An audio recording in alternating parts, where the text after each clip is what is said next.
जो लोग मेरे इस मत को नहीं जानते वे जन्म मृत्यु के चक्र में पड़ते हैं।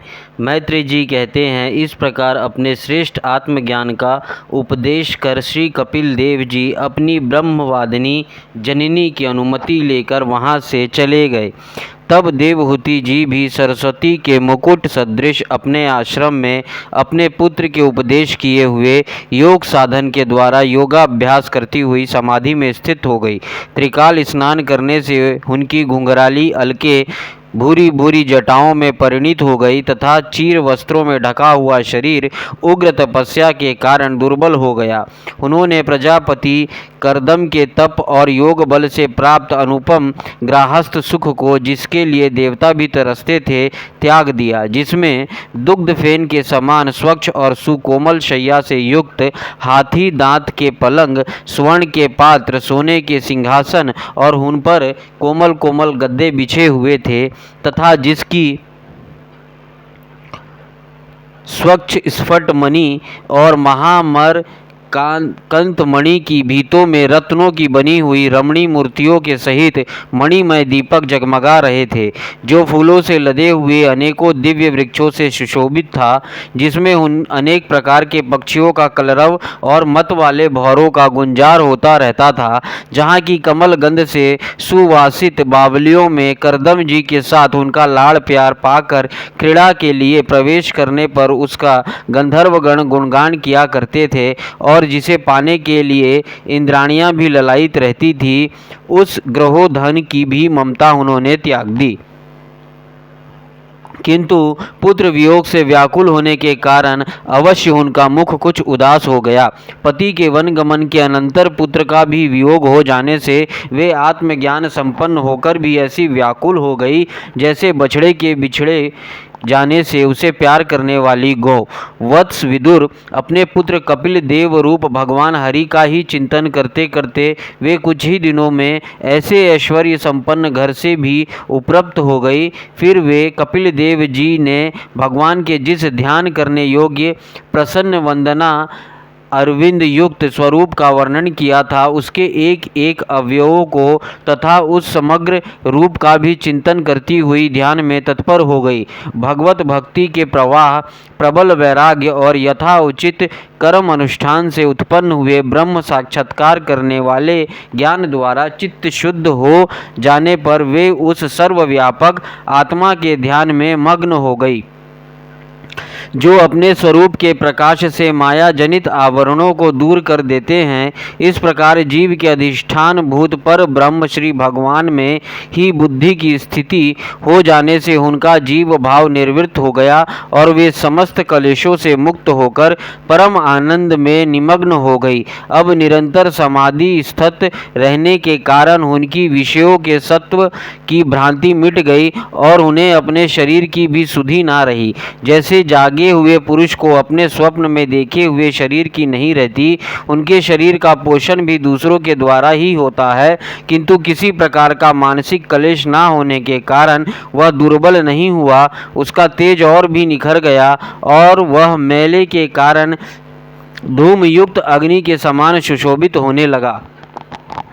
उनके बाल बिथुर गए थे और वस्त्र भी गिर गया था, तथापि निरंतर श्री भगवान में ही चित्त लगा रहने के कारण उन्हें अपने तपो योग में शरीर की कुछ भी सुधि नहीं थी, केवल प्रारब्ध ही उसको रक्षा करता था। विदुर जी, इस प्रकार देवहूति जी ने कपिल देव जी के बताए हुए मार्ग द्वारा थोड़े ही समय में नित्य मुक्त परम आत्मा स्वरूप श्री भगवान को प्राप्त कर लिया। वीरवर, जिस स्थान पर उन्हें सिद्ध प्राप्ति हुई थी वह परम पवित्र क्षेत्र त्रिलोकी में सिद्ध पद नाम से विख्यात हुआ। साधु स्वभाव विदुर जी योग साधना के द्वारा उनके शरीर के सारे दैहिक मूल मल दूर हो गए। वह एक नदी के रूप में परिणित हो गया, जो सिद्ध गण से सेवित और सब प्रकार की सिद्धि देने वाला है। महायोगी भगवान कपिल जी भी माता की आज्ञा ले पिता के आश्रम से ईशान कोण की ओर चले गए। वहां स्वयं समुद्र ने उनका पूजन करके उन्हें स्थान दिया। वे तीनों लोकों को शांति प्रदान करने के लिए योग मार्ग का अवलंबन कर समाधि में स्थित हो गए। सिद्धचारण गंधर्व मुनि और अप्सरा गण उनकी स्तुति करते हैं तथा सांख्यचार्य गण भी उनका सब प्रकार स्तवन करते रहते हैं। निष्पाप विदुर जी, तुम्हारे पूछने से मैंने तुम्हें यह भगवान कपिल और देवहूति का परम पवित्र संवाद सुनाया। यह कपिल देव जी का मत अध्यात्म योग का गूढ़ रहस्य है। जो पुरुष इसका श्रवण या वर्णन करता है वह भगवान गरुड़ ध्वज की भक्ति से युक्त होकर शीघ्र ही श्री हरि के चरणा अरविंदों को प्राप्त करता है। तीसरा स्कंद समाप्त। हरिओम तत्सत।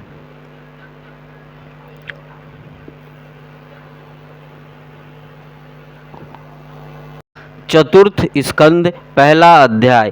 स्वयंभू मनु की कन्याओं के वंश का वर्णन। श्री मैत्रेय जी कहते हैं, विदुर जी, स्वयंभू मनु के महारानी शतरूपा से प्रियव्रत और उत्तानपाद इन 2 पुत्रों के सिवा 3 कन्याएं भी हुई थी। वे आकुति, देवहूति और प्रसूति नाम से विख्यात थी। आकुति का यद्यपि उसके भाई थे तो भी महारानी शतरूपा की अनुमति से उन्होंने रुचि प्रजापति के साथ पुत्रिका धर्म के अनुसार विवाह किया। प्रजापति रुचि भगवान के अनन्य चिंतन के कारण ब्रह्म तेज से संपन्न थे। उन्होंने आकुति के गर्भ से एक पुरुष और स्त्री का जोड़ा उत्पन्न किया। उनमें जो पुरुष था वह साक्षात यज्ञ स्वरूपधारी भगवान विष्णु थे और जो स्त्री थी वह भगवान से कभी अलग ना होने वाली लक्ष्मी जी की अंश स्वरूपा दक्षिणा थी। मनु जी अपनी पुत्री आकुति के उस परम तेजस्वी पुत्र को बड़ी प्रसन्नता से अपने घर ले आए और दक्षिणा को रुचि प्रजापति ने अपने पास रखा। जब दक्षिणा विवाह के योग्य हुई तो उसने यज्ञ भगवान को ही पति रूप में प्राप्त करने की इच्छा की। तब भगवान यज्ञ पुरुष ने उसे विवाह किया। इससे दक्षिणा को बड़ा संतोष हुआ। भगवान ने प्रसन्न होकर उससे 12 पुत्र उत्पन्न किए। उनके नाम हैं तोष, प्रतोष, संतोष, भद्र, शांति, इंस्पति, इधम, कवि, विभु, स्वयं, सुदेव और रोचन। ये ही स्वयंभू मनवंतर में तुषित नाम के देवता हुए। उस मनवंतर में मारीची आदि सप्तऋषि थे। भगवान यज्ञ ही देवताओं के अधीश्वर इंद्र थे और महान प्रभावशाली प्रियव्रत एवं उत्तानपाद मनुपुत्र थे। वह मनवंतर उन्हीं दोनों के बेटों, पोतों और देहित्री के यंश से छा गया।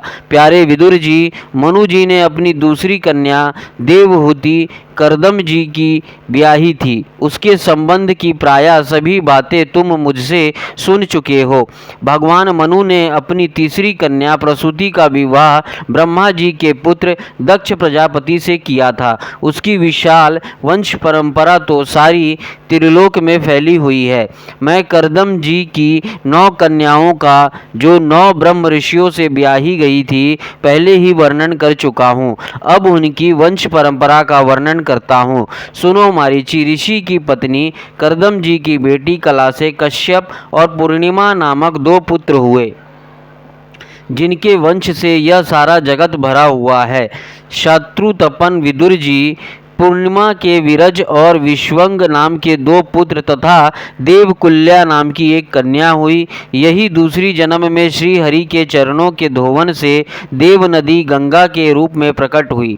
अत्रि की पत्नी अनुसुईया से दत्तात्रेय, दुर्वासा और चंद्रमा नाम के 3 परम यशस्वी पुत्र हुए। ये क्रमश भगवान विष्णु, शंकर और ब्रह्मा के अंश से उत्पन्न हुए थे। विदुर जी ने पूछा, गुरु जी, कृपया यह बतलाइए कि जगत की उत्पत्ति, स्थिति और अंत करने वाले इन सर्वश्रेष्ठ देवों ने अत्रि मुनि के यहाँ क्या करने की इच्छा से अवतार लिया था। श्री मैत्रेय जी ने कहा, जब ब्रह्मा जी ने ब्रह्म ज्ञानियों में श्रेष्ठ महर्षि अत्रि को सृष्टि रचने के लिए आज्ञा दी, तब वे अपनी सहधर्मिणी के सहित तप करने के लिए ऋषिक्ष नामक कुल पर्वत पर गए। वहाँ पलाश और अशोक के वृक्षों के एक विशाल वन था। उसके सभी वृक्ष फूलों के गुच्छों से लदे थे तथा उसमें सब और निर्विंध्या नदी के जल की कलकल ध्वनि गूंजती रहती थी। उस वन में वे मुनि श्रेष्ठ प्राणायाम के द्वारा चित्त को वश में करके 100 वर्ष तक केवल वायु पीकर सर्दी गर्मी आदि द्वंद्वों की कुछ भी परवाह न कर एक ही पैर से खड़े रहे। उस समय वे मन ही मन यही प्रार्थना करते थे कि जो कोई संपूर्ण जगत के ईश्वर हैं, मैं उनकी शरण में हूँ, वे मुझे अपने ही समान संतान प्राप्त करे। तब ये देखकर प्राणायाम रूपी ईंधन से प्रज्वलित हुआ अत्रि मुनि का तेज उनके मस्तक से निकलकर तीनों लोकों को तपा रहा था।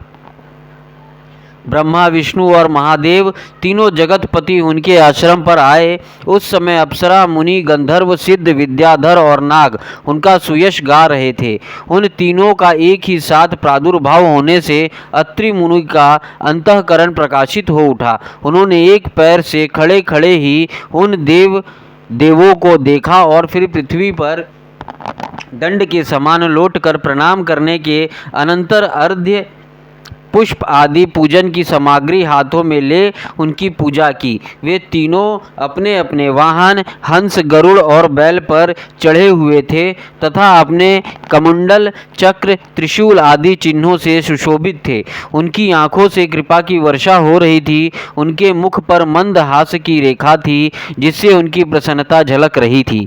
उनके तेज से चौधियाकर मुनिवरों ने अपनी आंखें मूंद ली। वे चित्त को उन्हीं की ओर लगाकर हाथ जोड़ अति मधुर और सुंदर भावपूर्ण वचनों में लोक में सबसे बड़े उन तीनों देवों की स्तुति करने लगे। अत्रि मुनि ने कहा, भगवान, प्रत्येक कल्प के आरंभ में जगत की उत्पत्ति स्थिति और लय के लिए जो माया के सत्व आदि तीनों गुणों का विभाग करके भिन्न भिन्न शरीर धारण करते हैं, वे ब्रह्मा विष्णु और महादेव आप ही हैं। मैं आपको प्रणाम करता हूँ। कहिए, मैंने जिनको बुलाया था आप में से वे कौन महान अनुभव हैं, क्योंकि मैंने तो संतान प्राप्ति की इच्छा से केवल एक सुरेश्वर भगवान का ही चिंतन किया था। फिर आप तीनों ने यह पधारने का कृपा कैसे की? आप लोगों तक तो देहधारियों के मन की भी गति नहीं है, इसलिए मुझे बड़ा आश्चर्य हो रहा है। आप लोग कृपा करके मुझे इसका रहस्य बतलाइए। श्री मैत्रेय जी कहते हैं, समर्थ विदुर जी, अत्रि मुनि के वचन सुनकर वे तीनों देव हंसे और उनसे सुमधुर वाणी में कहने लगे। देवताओं ने कहा, ब्राह्मण, तुम सत्य संकल्प हो, अतः तुमने जैसा संकल्प किया था वही होना चाहिए। उससे विपरीत कैसे हो सकता है? तुम जिस जगदीश्वर का ध्यान करते थे वह हम तीनों ही हैं। प्रिय महर्षि, तुम्हारा कल्याण हो। तुम्हारे यहाँ हमारे ही अंश स्वरूप 3 जगत विख्यात पुत्र उत्पन्न होंगे और तुम्हारे सुंदर यश का विस्तार करेंगे।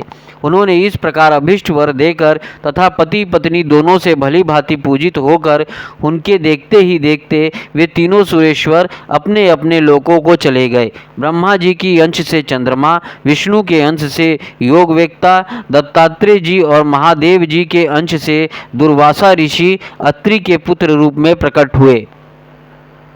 अब अंगिरा ऋषि के संतानों का वर्णन सुनो। अंगिरा की पत्नी श्रद्धा ने सीनी वाली कुहू, राका और अनुमति इन 4 कन्याओं को जन्म दिया। इनके सिवा उनके साक्षात भगवान उत्तथ्य जी और ब्रह्मनिष्ठ बृहस्पति जी ये 2 पुत्र भी हुए, जो स्वर उचित मनवंतर में विख्यात हुए।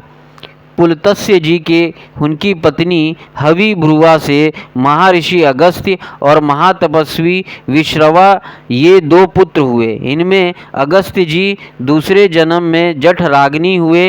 विश्रवा मुनि के इंडविडाक के गर्भ से यक्षराज कुबेर का जन्म हुआ और उनकी दूसरी पत्नी केशनी से रावण, कुंभकर्ण एवं विभीषण उत्पन्न हुए। महामते, महर्षि पुलह की स्त्री परम साध्वी गति से कर्म श्रेष्ठ वरियान और सहिष्णु ये तीनों पुत्र उत्पन्न हुए। इस प्रकार कृतु की पत्नी क्रिया ने ब्रह्म तेज से दीप्यमान वाल्ख्यादि 60,000 ऋषियों को जन्म दिया। शत्रुतपन विदुर जी, वशिष्ठ जी की पत्नी ऊर्जा से चित्रकेतु आदि 7 विशुद्ध चित्त ब्राह्म ऋषियों का जन्म हुआ। उनके नाम चित्रकेतु, सुरोचि, विरजा, मित्र, उल्वन, वसुप्रधान और ध्रुमन थे। इनके सिवा उनकी दूसरी पत्नी से शक्ति आदि और भी कई पुत्र हुए। अथर्वा मुनि की पत्नी चिति ने दधियज्ञ दधीचि नामक एक तपोनिष्ठ पुत्र प्राप्त किया, जिसका दूसरा नाम अश्वशिरा भी था। अब भृगु के वंश का वर्णन सुनो। महाभाग भृगु जी अपनी भार्या ख्याति से धाता और विधाता नामक पुत्र तथा श्री नाम की एक भगवत परायणा कन्या उत्पन्न की। मेरु ऋषि ने अपनी आयाति और नियति नाम की कन्याएं क्रमशः धाता और विधाता को ब्याही। उनसे उनके मुकुंड और प्राण नामक पुत्र हुए। उनमें से मुकुंड के मार्कंडे और प्राण के मुनिवर वेदशिरा का जन्म हुआ। भृगु जी के एक कवि नामक पुत्र भी थे। उनके भगवान उष्णा शुक्राचार्य हुए। विदुर जी इन सब मुनीश्वरों ने भी संतान उत्पन्न करके सृष्टि का विस्तार किया। इस प्रकार मैंने तुम्हें यह कर्दम जी के 2 हित्रों की संतान का वर्णन सुनाया। जो पुरुष इसे श्रद्धापूर्वक सुनता है उसके पापों का यह तत्काल नष्ट कर देता है। ब्रह्मा जी के पुत्र दक्ष प्रजापति ने मनुनंदिनी प्रसूति से विवाह किया। उससे उन्होंने सुंदर नेत्रों वाली 16 कन्याएं उत्पन्न की। भगवान दक्ष ने उनमें से 13 धर्म को, एक अग्नि को, एक समस्त पितृगण को और एक संसार का संहार करने वाले तथा जन्म मृत्यु से छुड़ाने वाले भगवान शंकर को दी। श्रद्धा, मैत्री, दया, शांति, तुष्टि, पुष्टि, क्रिया, उन्नति, बुद्धि, मेधा, तितिक्षा, हिम और मूर्ति ये धर्म की पत्नियां हैं। इनमें से श्रद्धा ने शुभ, मैत्री ने प्रसाद, दया ने अभय, शांति ने सुख, तुष्टि ने मोद और पुष्टि ने अहंकार को जन्म दिया। क्रिया ने योग, उन्नति ने दर्प, बुद्धि ने अर्थ, मेघा ने स्मृति, तितिक्षा ने क्षेम और हिम लज्जा ने प्रश्य विनय नामक पुत्र उत्पन्न किया। समस्त गुणों की खान मूर्ति देवी ने नर नारायण ऋषियों को जन्म दिया। इनका जन्म होने पर इस संपूर्ण विश्व ने आनंदित होकर प्रसन्नता प्रकट की। उस समय लोगों के मन, दिशाएं, वायु, नदी और पर्वत सभी में प्रसन्नता छा गई। आकाश में मांगलिक बाजे बजने लगे, देवता लोग फूलों की वर्षा करने लगे, मुनि प्रसन्न होकर स्तुति करने लगे, गंधर्व और किन्नर गाने लगे, अप्सराएं नाचने लगी। इस प्रकार उस समय बड़ा ही आनंद मंगल हुआ तथा ब्रह्म आदि समस्त देवता स्तोत्रों द्वारा भगवान की स्तुति करने लगे। देवताओं ने कहा, जिस प्रकार आकाश में तरह तरह के रूपों की कल्पना कर ली जाती है, उसी प्रकार जिन्होंने अपनी माया के द्वारा अपने ही स्वरूप के अंदर इस संसार की रचना की है और अपने उस स्वरूप को प्रकाशित करने के लिए इस समय इस ऋषि विग्रह के साथ धर्म के घर में अपने आप को प्रकट किया है, उन परम पुरुष को हमारा नमस्कार है। जिनके तत्व को शास्त्र के आधार पर हम लोग केवल अनुमान ही करते हैं, प्रत्यक्ष नहीं कर पाते, उन्हीं भगवान ने देवताओं को संसार की मर्यादा में किसी प्रकार की गड़बड़ी ना हो इसलिए सत्वगुण से उत्पन्न किया है। अब वे अपने करुणामयी नेत्रों से जो समस्त शोभा और सौंदर्य के निवास स्थान निर्मल दिव्य कमल को भी नीचा दिखाने वाला है, हमारी ओर निहारे। प्यारे विदुर जी, प्रभु का साक्षात दर्शन पाकर देवताओं ने उनकी इस प्रकार स्तुति और पूजा की। तदनंतर भगवान नर नारायण दोनों गंधमादन पर्वत पर चले गए। भगवान श्री हरि के अंशभूत वे नर नारायण ही इस समय पृथ्वी का भार उतारने के लिए यदुकुल भूषण श्री कृष्ण और उन्हीं के सरीखे श्यामवर्ण कुरुकुल तिलक अर्जुन के रूप में अवतीर्ण हुए हैं। अग्निदेव की पत्नी स्वाहा ने अग्नि के ही अभिमानी पावक, पवमान और शुचि ये तीनों पुत्र उत्पन्न किए। ये तीनों ही हवन किए हुए पदार्थों का भक्षण करने वाले हैं। इन्हें तीनों ने 45 प्रकार के अग्नि और उत्पन्न हुए। ये ही अपने 3 पिता और 1 पितामह को साथ लेकर 49 अग्नि कहलाए। वेदज्ञ ब्राह्मण वेदज्ञ यज्ञ कर्म में जिन 49 अग्नियों के नामों से आग्नेयष्टियाँ करते हैं वे ये ही हैं। अग्निष्ठात, ब्रह्मिषद, सोमप और आज्याप ये पितर हैं। इनमें सांगनिक भी है और निरग्निक भी। इन सब पितरों की पत्नी दक्ष कुमारी स्वधा है। इन पितरों से स्वधा के धारिणी और वयुना नामक 2 कन्याएं हुई। वे दोनों ही ज्ञान विज्ञान में पारंगत और ब्रह्म ज्ञान का उपदेश कराने वाली हुई। महादेव जी की पत्नी सती थी। वे सब प्रकार से अपने पति देव की सेवा में संलग्न रहने वाली थी, किंतु उनके अपने गुण और शील के अनुरूप कोई पुत्र नहीं हुआ, क्योंकि सती के पिता दक्ष ने बिना ही किसी अपराध के भगवान शिव जी के प्रतिकूल आचरण किया था। इसलिए सती ने युवावस्था में ही क्रोधवश योग के द्वारा स्वयं ही अपने शरीर का त्याग कर दिया था। दूसरा अध्याय, भगवान शिव और दक्ष प्रजापति का मनोमालिन्य। विदुर जी ने पूछा, ब्राह्मण, प्रजापति दक्ष तो अपनी लड़कियों से बहुत ही स्नेह रखते थे, फिर उन्होंने अपनी कन्या सती का अनादर करके शील वनों में सबसे श्रेष्ठ श्री महादेव जी से द्वेष क्यों किया? महादेव जी भी चराचर के गुरु, वैर रहित शांति मूर्ति, आत्मा राम और जगत के परम आराध्य देव हैं। उनसे भले कोई क्यों वैर करेगा?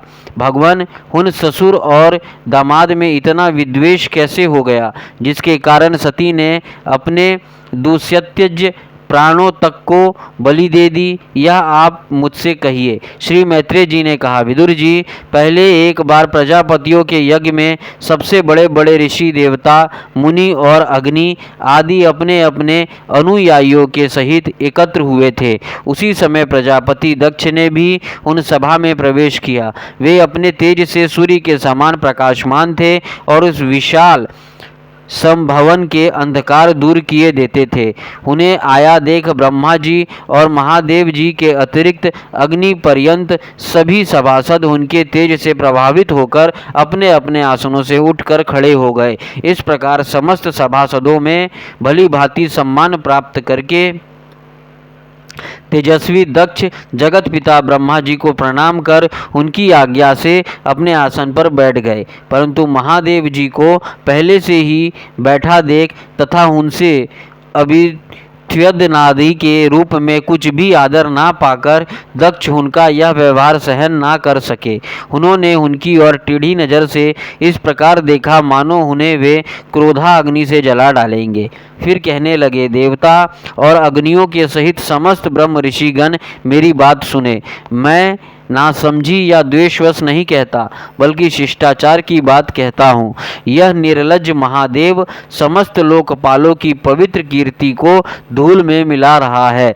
देखिए, इस घमंडी ने सत्पुरुषों के आचरण को लांछित एवं मटियामेट कर दिया है। बंदर के से नेत्र वाले इसने सत्पुरुषों के समान मेरी सावित्री सरीखी मृगनयनी पवित्र कन्या का अग्नि और ब्राह्मणों के सामने पानी ग्रहण किया था, इसलिए यह एक प्रकार मेरे पुत्र के समान हो गया है। उचित तो यह था कि यह उठकर मेरा स्वागत करता, मुझे प्रणाम करता, परंतु इसने वाणी से भी मेरा सत्कार नहीं किया। हाय, जिस प्रकार शूद्र को कोई वेद पढ़ा दे और उसी प्रकार मैंने इच्छा ना होते हुए भी भावी वश इसको अपनी सुकुमारी कन्या दे दी। इसने सत्कर्मों का लोप कर दिया। यह सदा अपवित्र रहता है, बड़ा घमंडी है और धर्म की मर्यादा को तोड़ रहा है। यह प्रेतों के निवास स्थान भयंकर शमशानों में भूत प्रेतों को साथ लिए घूमता रहता है, पूरे पागल की तरह सिर के बाल बिखेर नंग धड़ंग भटकता है, कभी हंसता है, कभी रोता है। यह सारे शरीर पर चिता की अपवित्र भस्म लपेटे रहता है, गले में भूतों के पहनने योग्य नर मुंडों की माला और सारे शरीर में हड्डियों के गहने पहने रहता है। यह बस नाम भर का ही शिव है, वास्तव में है पूरा अशिव, अमंगल रूप। जैसे यह स्वयं मतवाला है, वैसे ही इस मतवाले ही प्यारे लगते हैं। भूत प्रेत प्रमथ आदि निरे तमोगुणी स्वभाव वाले जीवों का यह नेता है। अरे मैंने केवल ब्रह्मा जी के बहकावे में आकर ऐसे भूतों के सरदार आचारहीन और दुष्ट स्वभाव वाले को अपनी भोली भाली बेटी ब्याही दी। श्री मैत्रेय जी कहते हैं, विदुर जी, दक्ष ने इस प्रकार महादेव जी का बहुत कुछ बुरा भला कहा, तथापि उन्होंने इसका कोई प्रतिकार नहीं किया। वे पूर्ववत निश्चल भाव से बैठे रहे। इससे दक्ष के क्रोध का पारा और भी ऊंचा चढ़ गया और वे जल हाथ में लेकर उन्हें शाप देने को तैयार हो गए। दक्ष ने कहा, यह महादेव देवताओं में बड़ा ही अधम है। अब से इसे इंद्र उपेंद्र आदि देवताओं के साथ यज्ञ का भाग ना मिले। उपस्थित मुख्य सभासदों ने उन्हें बहुत मना किया, परंतु उन्होंने किसी को ना सुनी, महादेव जी को शाप दे दिया। फिर वे अत्यंत क्रोधित हो उसे सभा से निकलकर अपने घर चले गए। जब श्री शंकर जी अनुयायियों में अग्रगण्य नंदीश्वर को मालूम हुआ कि दक्ष ने शाप दिया है, तो वे क्रोध से तमतमा उठे और उन्होंने दक्ष तथा उन ब्राह्मणों को जिन्होंने दक्ष को दुर्वचनों का अनुमोदन किया था बड़ा भयंकर शाप दिया। वे बोले, जो इस मरणाधर्म शरीर में ही अभिमान करके किसी से भी द्रोह ना करने वाले भगवान शंकर से द्वेष करता है, वह भेद बुद्धि वाला मूर्ख दक्ष तत्व ज्ञान से विमुख ही रहे। यह चतुर्मास यज्ञ करने वाले को अक्षय पुण्य प्राप्त होता है। आदि अर्थवाद रूप वेद वाक्यों से मोहित और विवेक भ्रष्ट होकर विषय सुख की इच्छा से कपट धर्म में गृहस्थ आश्रम में आसक्त रहकर कर्म कांड में ही लगा रहता है। इसकी बुद्धि देह आदि में आत्मभाव का चिंतन करने वाली है। उसके द्वारा इसने आत्मस्वरूप को भुला दिया है। यह साक्षात पशु के ही समान है। अतः अत्यंत स्त्री लंपट हो और शीघ्र ही इसका मुंह बकरे का हो जाए। यह मूर्ख कर्ममयी अविद्या को ही विद्या समझता है। इसलिए यह और जो लोग भगवान शंकर का अपमान करने वाले इस दुष्ट के पीछे पीछे चलने वाले हैं, वे सभी जन्म मरण रूप संसार चक्र में पड़े रहे। वेदवाणी रूप लता फल श्रुति रूप पुष्पों से सुशोभित है। उसके कर्म फल रूप मनमोहक गंध से इनके चित्त क्षुब्ध हो रहे हैं। इससे ये शंकर द्रोही कर्मों के जाल में ही फंसे रहे। ये ब्राह्मण लोग भक्ष के विचार का छोड़कर केवल पेट पालने के लिए ही विद्या तप और व्रत आदि का आश्रम ले तथा धन शरीर और इंद्रियों के सुख को ही सुख मानकर उन्हीं के गुलाम बनकर दुनिया में भीख मांगते भटका करे। नंदीश्वर के मुख से इस प्रकार ब्राह्मण कुल के लिए शाप सुनकर उसके बदले में भृगु जी ने यह दुस्तर शाप रूप ब्रह्मदंड दिया। जो लोग शिव भक्त हैं तथा जो उन भक्तों के अनुयायी हैं, वे सत्य शास्त्रों के विरुद्ध आचरण करने वाले और पाखंडी हो। जो लोग शोचचार विहीन मंद बुद्धि तथा जटा राख और हड्डियों को धारण करने वाले हैं, वे ही शैव संप्रदाय में दीक्षित हो, जिसमें सुरा और आसव ही देवताओं के समान आदरणीय है। अरे तुम लोग जो धर्म मर्यादा के संस्थापक एवं वर्णाश्रमियों के रक्षक वेद और ब्राह्मणों की निंदा करते हो, इससे मालूम होता है कि तुमने पाखंड का आश्रय ले रखा है। यह वेद मार्ग ही लोगों के लिए कल्याणकारी और सनातन मार्ग है। पूर्व पुरुष इसी पर चलते आए हैं और इसके मूल साक्षात श्री विष्णु भगवान हैं। तुम लोग सत्पुरुषों के परम पवित्र और सनातन मार्ग स्वरूप वेद की निंदा करते हो। इसलिए उस पाखंड मार्ग में जाओ जिसमें भूतों के सरदार तुम्हारे इष्ट देव निवास करते हैं। श्री मैत्रेय जी कहते हैं, विदुर जी, भृगु ऋषि के इस प्रकार शाप देने पर भगवान शंकर कुछ खिन्न से हो वहाँ से अपने अनुयायियों सहित चल दिए। वहाँ प्रजापति लोग जो यज्ञ कर रहे थे उसमें पुरुषोत्तम श्रीहरि ही उपास्य देव थे और वह यज्ञ 1000 वर्ष में समाप्त होने वाला था। उसे समाप्त कर उन प्रजापतियों ने श्री गंगा यमुना के संगम में यज्ञांत स्नान किया और फिर प्रसन्नता मन से वे अपने अपने स्थानों को चले गए। तीसरा अध्याय, सती का पिता के यहाँ यज्ञ उत्सव में जाने के लिए आग्रह करना। श्री मैत्रेय जी कहते हैं, विदुर जी, इस प्रकार उन ससुर और दामाद को आपस में वैर विरोध रखते हुए बहुत अधिक समय निकल गया। इसी समय ब्रह्मा जी ने दक्ष की समस्त प्रजापतियों का अधिपति बना दिया। इससे उसका गर्व और भी बढ़ गया। उसने भगवान शंकर आदि ब्रह्मनिष्ठों को यज्ञ भाग न देकर उनका तिरस्कार करते हुए पहले ही वाजपेयी यज्ञ किया और फिर बृहस्पति सब नाम का महायज्ञ आरंभ किया। उस यज्ञोत्सव में सभी ब्रह्म ऋषि, देव ऋषि, पितर देवता आदि अपनी अपनी पत्नियों के साथ पधारे। उन सब ने मिलकर वहां मांगलिक कार्य संपन्न किया और दक्ष के द्वारा उन सब का स्वागत सत्कार किया। उस समय आकाश मार्ग से जाते हुए देवता आपस में उस यज्ञ की चर्चा करते जाते थे। उनके मुख से दक्ष कुमारी सती ने अपने पिता के घर होने वाले यज्ञ की बात सुन ली। उन्होंने देखा कि हमारे निवास स्थान कैलाश के पास से होकर सब ओर से चंचल नेत्रों वाली गंधर्व और यक्षों की स्त्रियां चमकीले कुंडल और हार पहने खूब सज धजकर अपने अपने पतियों के साथ विमानों पर बैठी उस यज्ञ उत्सव में जा रही हैं। इससे उन्हें भी बड़ी उत्सुकता हुई और उन्होंने अपने पति भगवान भूतनाथ से कहा।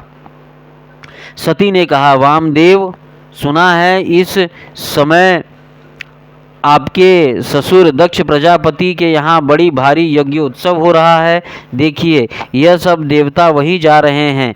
यदि आपकी इच्छा हो तो हम भी चले। इस समय अपने आत्मियों से मिलने के लिए मेरी बहनें भी अपने अपने पतियों के सहित वहां अवश्य आएंगी। मैं भी चाहती हूं कि आपके साथ वहां जाकर माता पिता के दिए हुए गहने, कपड़े आदि उपहार स्वीकार करूं।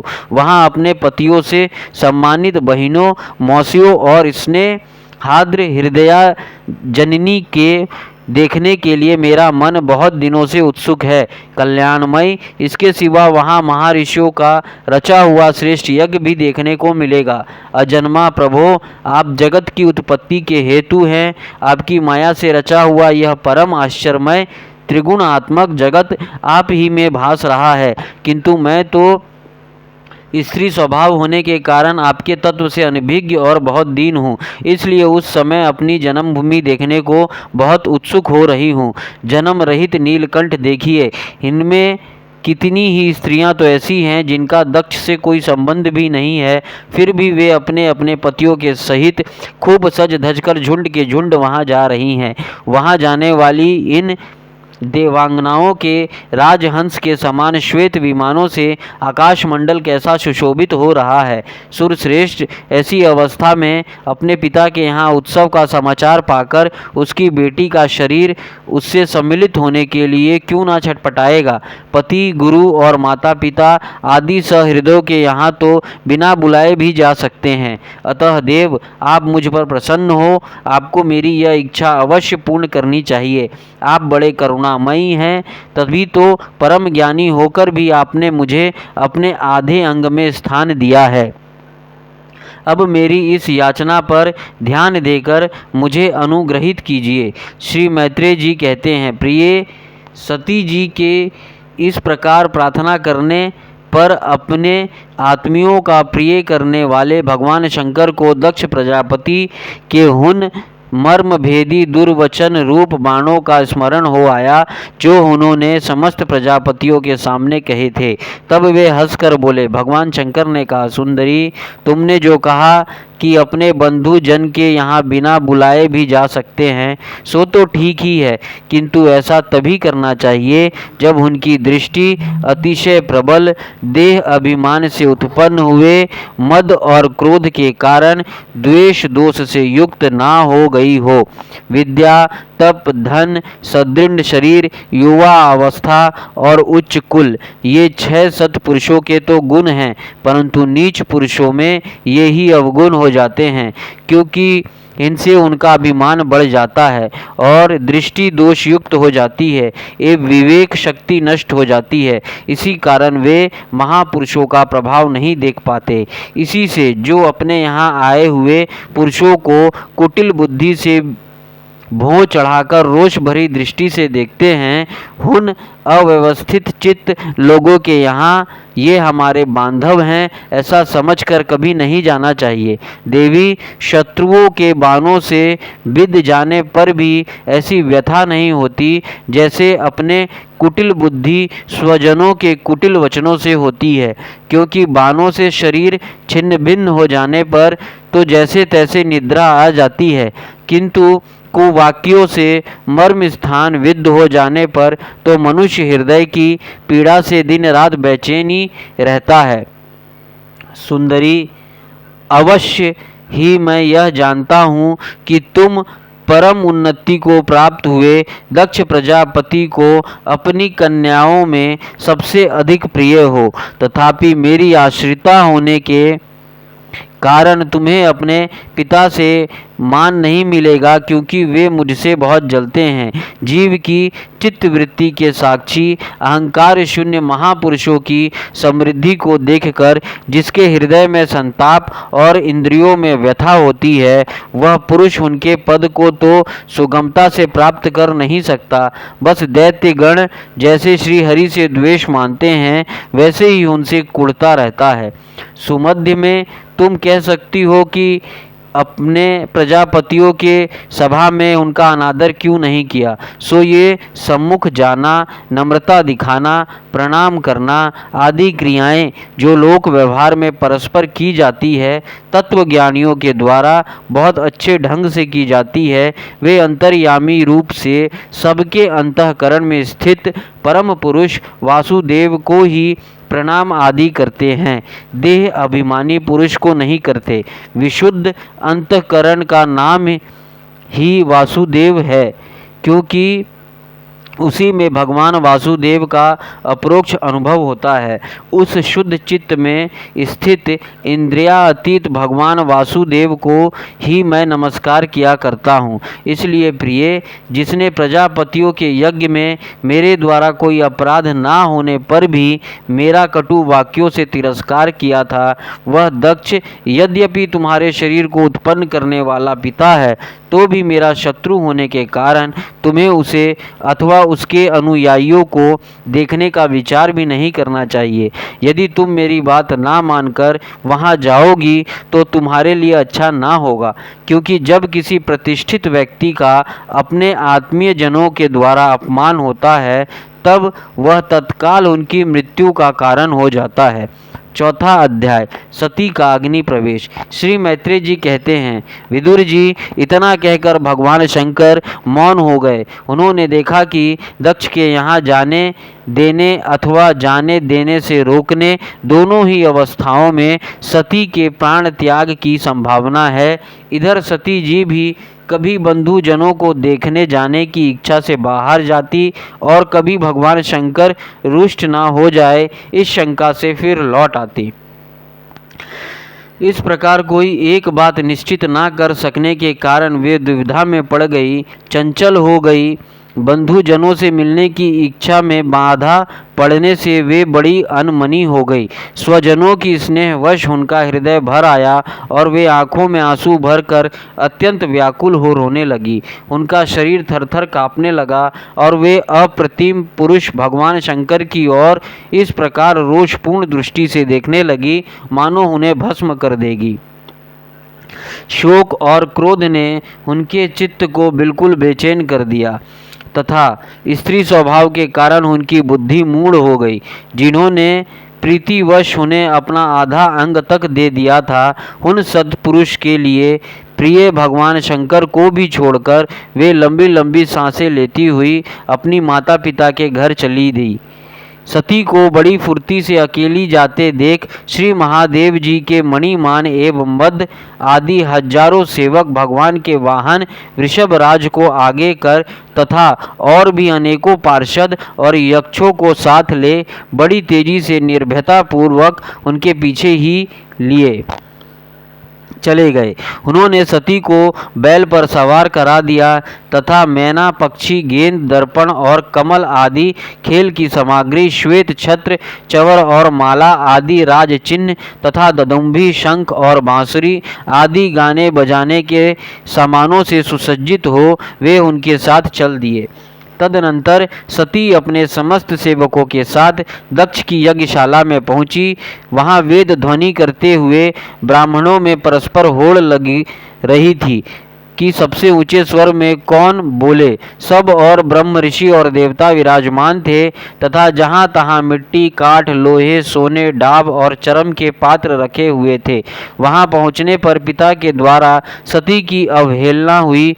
यह देख यज्ञकर्ता दक्ष के भय से सती की माता और बहनों के सिवा किसी भी मनुष्य ने उनका कुछ भी आदर सत्कार नहीं किया।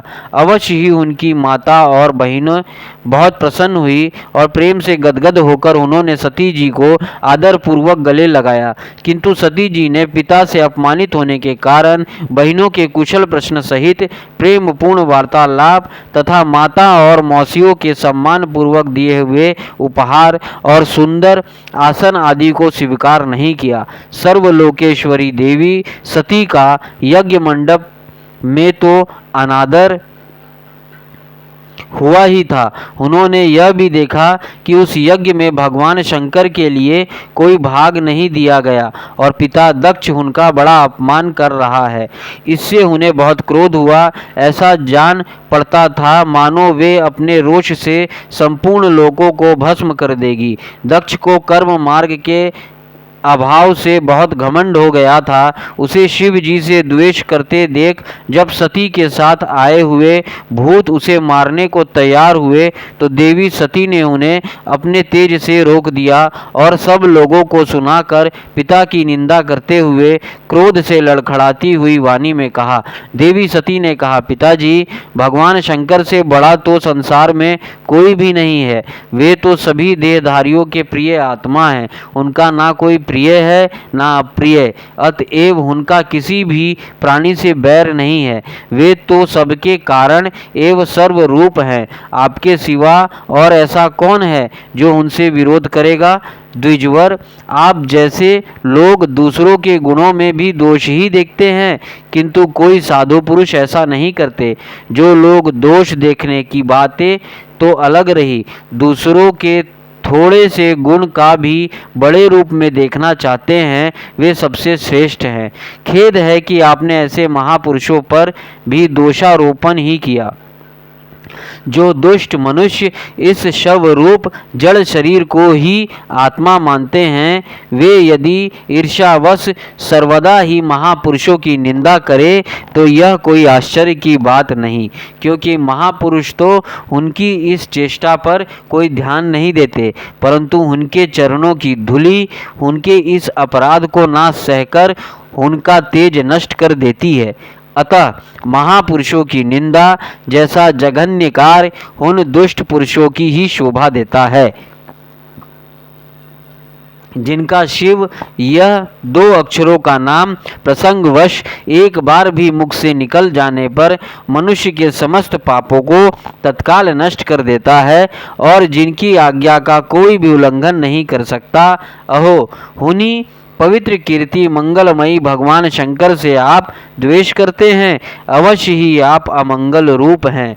अरे महापुरुषों के मधुकर ब्रह्मनादमय रस का पान करने की इच्छा से जिनके चरण कमलों का निरंतर सेवन किया करते हैं और जिनके चरण अरविंद साकाम पुरुषों को उनके अभीष्ट भोग भी देते हैं, उन विश्व बंधु भगवान शिव से आप बैर करते हैं। वह केवल नाम मात्र के शिव हैं। उनका वेश आश्वरूप अमंगल रूप है। इस बात को आपके सिवा दूसरे कोई देवता संभवतः नहीं जानते, क्योंकि जो भगवान शिव शमशान भूमिस्थ नर मुंडों की माला चिता की भस्म और हड्डियां पहने जटा बिखेरे भूत पिशाच के साथ शमशान में निवास करते हैं, उन्हीं के चरणों पर से गिरे हुए निर्माल्य को ब्रह्मा आदि देवता अपने सिर पर धारण करते हैं।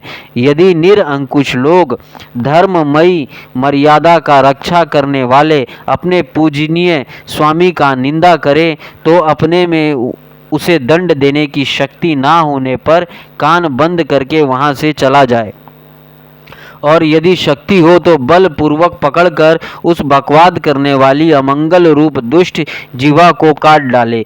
इस पाप को रोकने के लिए स्वयं अपने प्राण तक दे दे, यही धर्म है। आप भगवान नीलकंठ की निंदा करने वाले हैं, इसलिए आपसे उत्पन्न हुए इस शरीर को अब मैं नहीं रख सकती। यदि भूल से कोई निंदित वस्तु खा ली जाए तो उसे वमन करके निकाल देने से ही मनुष्य की शुद्धि बताई जाती है। जो महामुनि निरंतर अपने स्वरूप में ही रमन करते हैं, उनकी बुद्धि सर्वथा वेद के विधि निषेध्य वाक्यों का अनुसरण नहीं करती। जिस प्रकार देवता और मनुष्य की गति में भेद रहता है, उसी प्रकार ज्ञानी और अज्ञानी की स्थिति भी एक सी नहीं रहती। इसलिए मनुष्य को चाहिए कि वह अपने ही धर्म मार्ग में स्थित रहते हुए भी दूसरों के मार्ग की निंदा ना करे। प्रवृत्ति और निवृत्ति रूप दोनों ही प्रकार के कर्म ठीक है। वेद में उनके अलग अलग रागी और विरागी दो प्रकार के अधिकारी बताए गए हैं। परस्पर विरोधी होने के कारण उक्त दोनों प्रकार के कर्मों का एक साथ एक ही पुरुष के द्वारा आचरण नहीं किया जा सकता। भगवान शंकर तो पर ब्रह्म परमात्मा हैं, उन्हें इन दोनों में से किसी भी प्रकार का कर्म करने की आवश्यकता नहीं है। पिताजी, हमारा ऐश्वर्य अव्यक्त है, आत्मज्ञानी महापुरुष ही उसका सेवन कर सकते हैं। आपके पास वह ऐश्वर्य नहीं है और यज्ञशालाओं में यज्ञात्र से तृप्त होकर प्राण पोषण करने वाले कर्मठ लोग उनकी प्रशंसा भी नहीं करते। आप भगवान शंकर का अपराध करने वाले हैं, अतः आपके शरीर से उत्पन्न इस निंदनीय देह को रख कर मुझे क्या करना है। आप जैसे दुर्जन से संबंध होने के कारण मुझे लज्जा आती है। जो महापुरुष का अपराध करता है, उससे होने वाले जन्म को भी धिक्कार है। जिस समय भगवान शिव आपके साथ मेरा संबंध दिखलाते हुए मुझे हंसी में दाक्षियानी दक्ष कुमारी के नाम से पुकारेंगे, उस समय हंसी को भूलकर मुझे बड़ी ही लज्जा और खेद होगा। इसलिए उसके पहले ही मैं आपके अंगों से उत्पन्न इस शवतुल्य शरीर को त्याग दूंगी। श्री मैत्रेय जी कहते हैं, काम आदि शत्रुओं को जीतने वाले विदुर जी उस यज्ञ मंडप में दक्ष से इस प्रकार कह देवी सती मौन होकर उत्तर दिशा में भूमि पर बैठ गई। उन्होंने आचमन करके पीला वस्त्र ओढ़ लिया तथा आंखें मूंद कर शरीर छोड़ने के लिए वे योग मार्ग में स्थित हो गई। उन्होंने आसन को स्थिर कर प्राणायाम द्वारा प्राण और अपान को एक रूप करके नाभि चक्र में स्थित किया। फिर उद्दान वायु के नाभि चक्र से ऊपर उठाकर धीरे धीरे बुद्धि के साथ हृदय में स्थापित किया। इसके पश्चात अनिंदिता सती उस हृदय स्थित वायु को कंठ मार्ग से भ्रिकुटियों के बीच में ले आई। इस प्रकार जिस शरीर को महापुरुषों के भी पूजनीय भगवान शंकर ने कई बार बड़े आदर से अपनी गोद में बैठाया, दक्ष पर कुपित होकर उसे त्यागने की इच्छा से महामनीश्वनी सती ने अपने संपूर्ण अंगों में वायु और अग्नि की धारणा की। अपने पति जगत गुरु भगवान शंकर के चरण कमल मकरंद का चिंतन करते करते सती ने और सब ध्यान भुला दिए। उन्हें अपने चरणों के अतिरिक्त कुछ भी दिखाई ना दिया। इससे वे सर्वथा निर्दोष अर्थात मैं दक्ष कन्या हूँ ऐसे अभिमान से भी मुक्त हो गई और उनका शरीर तुरंत ही योग अग्नि से जल उठा। उस समय वहां आए हुए देवता आदि ने जब सती का देह त्याग रूप यह महान आश्चर्यमयी चरित्र देखा, तब वे सभी हाहाकार करने लगे और वहां भयंकर कोलाहल आकाश में एवं पृथ्वी तल पर सभी जगह फैल गया। सब और सही यही सुनाई देता था, हाय दक्ष के दुर्व्यवहार से कुपित होकर देवादिदेव महादेव की प्रिया सती ने प्राण त्याग दिए।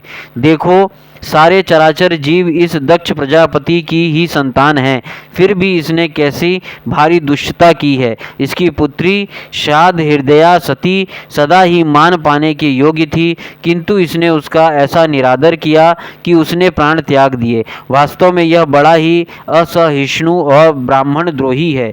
अब इसकी संसार में बड़ी अपकीर्ति होगी। जब इसकी पुत्री सती इसी के अपराध से प्राण त्याग करने को तैयार हुई, तब भी इस शंकर द्रोही ने उसे रोका तक नहीं। जिस समय सब लोग ऐसा कह रहे थे, उस समय शिव जी के पार्षद सती का यह अद्भुत प्राण त्याग देख अस्त्र शस्त्र लेकर दक्ष को मारने के लिए उठ खड़े हुए। उनके आक्रमण का वेग देखकर भगवान भृगु ने यज्ञ में विघ्न डालने वालों का नाश करने के लिए अपहत रक्ष इत्यादि मंत्र का उच्चारण करते हुए दक्षिणा अग्नि में आहुति दी।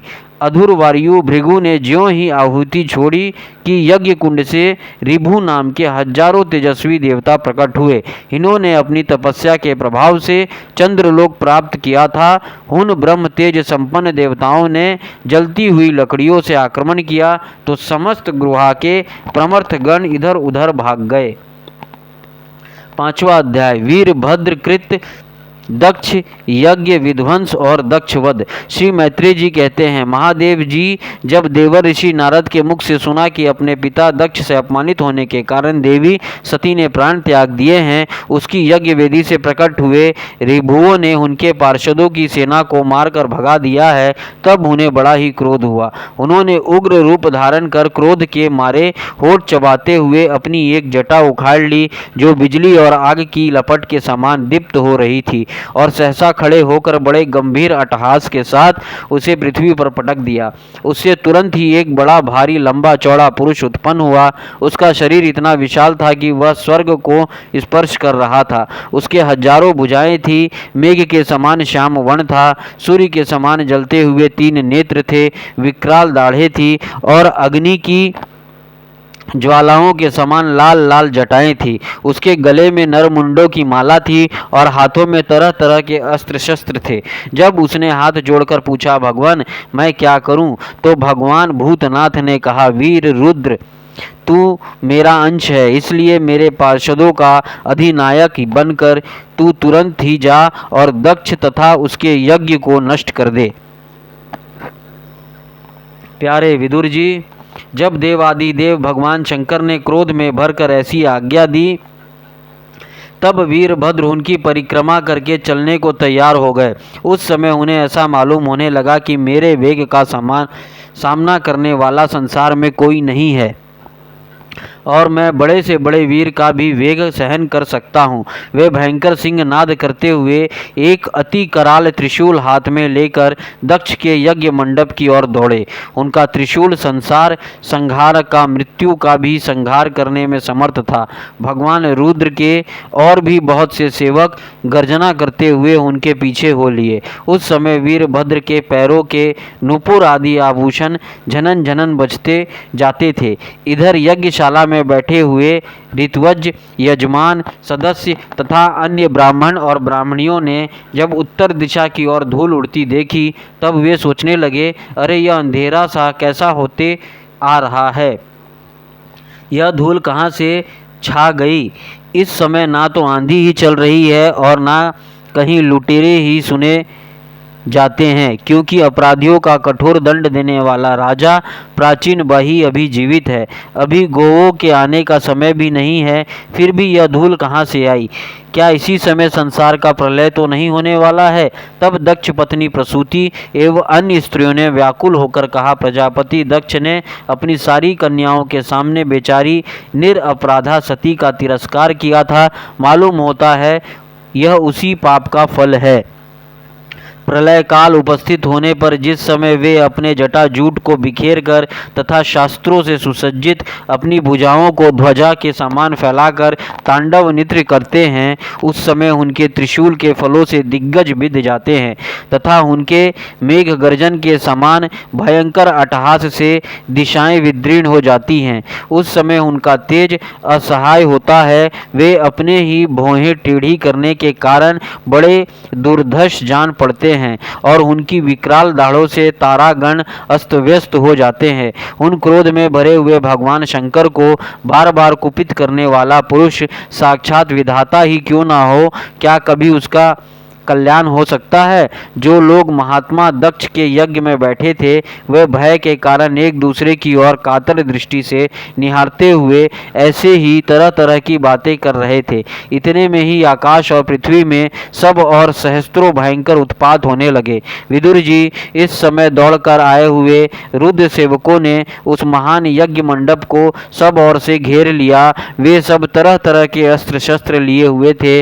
उनमें से कोई बौने, कोई भूरे रंग के, कोई पीले और कोई मगर के समान पेट और मुख वाले थे। उनमें से किन्हीं ने प्रांगवश को तोड़ डाला, किन्हीं ने यज्ञशाला के पश्चिमी को और स्थित पत्नीशाला को नष्ट कर डाला, किन्होंने यज्ञशाला को सामने का सभा मंडप और मंडप के आगे उत्तर की ओर स्थित आग निद्रशाला को तोड़ दिया, किन्हीं ने यजमान ग्रह और पाकशाला को तहस नहस कर डाला, किन्हीं ने यज्ञ के पात्र फोड़ दिए, किन्हीं ने अग्नियों को बुझा दिया, किन्हीं ने यज्ञ कुंड में पेशाब कर दिया और किन्हीं ने वेदी के सीमा को सूत्रों को तोड़ डाला। कोई कोई मुनियों को तंग करने लगे, कोई स्त्रियों को डराने धमकाने लगे और किन्हीं ने अपने पास होकर भागते हुए देवताओं को पकड़ लिया।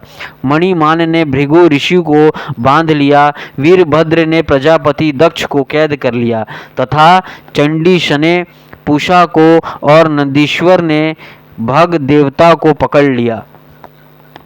भगवान शंकर के पार्षदों की यह भयंकर लीला देखकर तथा अनेक कंकड़ पत्थरों की मार से बहुत तंग आकर वह जितना ऋतुवज सदस्य और देवता लोग थे सब के सब जहां तहां भाग गए। भृगु जी हाथ में स्त्रुवा लिए हवन कर रहे थे। वीरभद्र ने उनकी दाढ़ी मोछ नोच ली, क्योंकि इन्हीं ने प्रजापतियों के सभा में मूछें ऐंठते हुए महादेव जी का उपहास किया था। उन्होंने क्रोध में भरकर भग देवता का पृथ्वी पर पटक दिया और उनकी आंखें निकाल ली, क्योंकि जब दक्ष देव सभा में श्री महादेव जी को बुरा भला कहते हुए शाप दे रहे थे उस समय इन्होंने दक्ष को सैन देकर उकसाया था। इसके पश्चात जैसे अनिरुद्ध के विवाह के समय बलराम जी ने कलिंग राज के दांत उखाड़े थे उसी प्रकार उन्होंने पूषा के दांत तोड़ दिए, क्योंकि जब दक्ष ने महादेव जी को गालियां दी थी उस समय ये दांत दिखाकर हंसे थे। फिर वे दक्ष की छाती पर बैठकर एक तेज तलवार से उसका सिर काटने लगे, परंतु बहुत प्रयत्न करने पर भी वे उस समय उस धड़ से अलग ना कर सके। जब किसी भी प्रकार के अस्त्र शस्त्रों से दक्ष को त्वचा नहीं कटी तब वीरभद्र को बड़ा आश्चर्य हुआ और वे बहुत देर तक विचार करते रहे। तब उन्होंने यज्ञ मंडप में यज्ञ पशुओं को जिस प्रकार मारा जाता था उसे देखकर उसी प्रकार दक्ष रूप उस यजमान पशु का सिर धड़ से अलग कर दिया। यह देखकर भूत प्रेत और पिशाच आदि तो उनके इस कर्म की प्रशंसा करते हुए वाह वाह करने लगे और दक्ष के दलावलों में हाहाकार मच गया। वीरभद्र ने अत्यंत कुपित होकर दक्ष के सिर को यज्ञ की दक्षिणा अग्नि में डाल दिया और उसे यज्ञशाला में आग लगाकर यज्ञ को विध्वंस करके वे कैलाश पर्वत को लौट आए। 6वां अध्याय ब्रह्म आदि देवताओं का कैलाश जाकर श्री महादेव जी को मनाना। श्री मैत्रेय जी कहते हैं, विदुर जी, इस प्रकार जब रुद्र के सेवकों ने समस्त देवताओं को हरा दिया और उनके संपूर्ण अंग प्रत्यंग भूत प्रेतों के त्रिशूल पटिश खड़ग गदा परिग मृदुगर आदि आयुधों से छिन्न भिन्न हो गए, तब वे ऋतुवज और सदस्यों के सहित बहुत ही डर कर ब्रह्मा जी के पास पहुँचे और प्रणाम करके उन्हें सारा वृत्तांत कह सुनाया। भगवान ब्रह्मा जी और सर्व अंतर्यामी श्री नारायण पहले से ही इस भावी उत्पात को जानते थे, इसी से वे दक्ष के यज्ञ में नहीं गए थे। अब देवताओं के मुख से वहाँ की सारी बातें सुनकर उन्होंने कहा, देवताओं, परम समर्थ तेजस्वी पुरुष से कोई दोष भी बन जाए तो भी उसके बदले में अपराध करने वाले मनुष्य का भला नहीं हो सकता। फिर तुम लोगों ने तो यज्ञ में भगवान शंकर का प्राप्य भाग ना देकर उनका भारी अपराध किया है, परंतु शंकर जी बहुत शीघ्र प्रसन्न होने वाले हैं, इसलिए तुम लोग शुद्ध हृदय से उनके पैर पकड़कर उन्हें प्रसन्न करो, उनसे क्षमा मांगो। दक्ष के दुर्वचन रूपी वाणों से उनका हृदय तो पहले से ही बिध रहा था, उस पर उनकी प्रिया सती जी का वियोग हो गया। इसलिए यदि तुम लोग चाहते हो कि वह यज्ञ फिर से आरंभ होकर पूर्ण हो तो पहले जल्दी जाकर उनसे अपने अपराधों के लिए क्षमा मांगो, नहीं तो उनके कुपित होने पर लोकपालों के सहित इन समस्त लोगों को भी बचाना मुश्किल हो जाएगा। भगवान रुद्र परम स्वतंत्र हैं, उनके तत्व और शक्ति सामर्थ्य को ना तो कोई ऋषि मुनि देवता और यज्ञ स्वरूप देवराज इंद्र ही जानते हैं और ना स्वयं मैं ही जानता हूँ, फिर दूसरों की तो बात ही क्या। ऐसी अवस्था में उन्हें शांत करने का उपाय कौन कर सकता है। देवताओं से इस प्रकार कहकर ब्रह्मा जी उनको, प्रजापतियों को और पितरों को साथ ले अपने लोक से पर्वत श्रेष्ठ कैलाश को गए, जो भगवान शंकर का प्रिय धाम है। उस कैलाश पर औषधि, तप, मंत्र तथा योग आदि उपायों से सिद्धि को प्राप्त हुए और जन्म से ही सिद्ध देवता नित्य निवास करते हैं। किन्नर, गंधर्व और अप्सरा आदि सदा वहाँ बने रहते हैं। उसके मणि में शिखर है जो नाना प्रकार की धातुओं से रंग बिरंगे प्रतीत होते हैं। उस पर अनेक प्रकार के वृक्ष, लता और गुल्म आदि छाए हुए हैं, जिनमें झुंड के झुंड जंगली पशु विचरते रहते हैं। वहाँ निर्मल जल के अनेकों झरने बहते हैं और बहुत सी गहरी कंदरा और ऊंचे शिखरों के कारण वह पर्वत अपने प्रिय तमों के साथ विहार करती हुई सिद्ध पत्नियों का क्रीड़ा स्थल बना हुआ है। वह सब और मोरों के शोर, मदाद भ्रमरों के गुंजार, कोयलों की कुहू कुहू ध्वनि तथा अयान्य पक्षियों के कलवर से गूंज रहा है। उसके कल्प वृक्ष अपनी ऊंची ऊंची डालियों को हिला हिलाकर मानो पक्षियों को बुलाते रहते हैं तथा हाथियों के चलने फिरने के कारण वहाँ कैलाश स्वयं चलता हुआ सा और झरनों की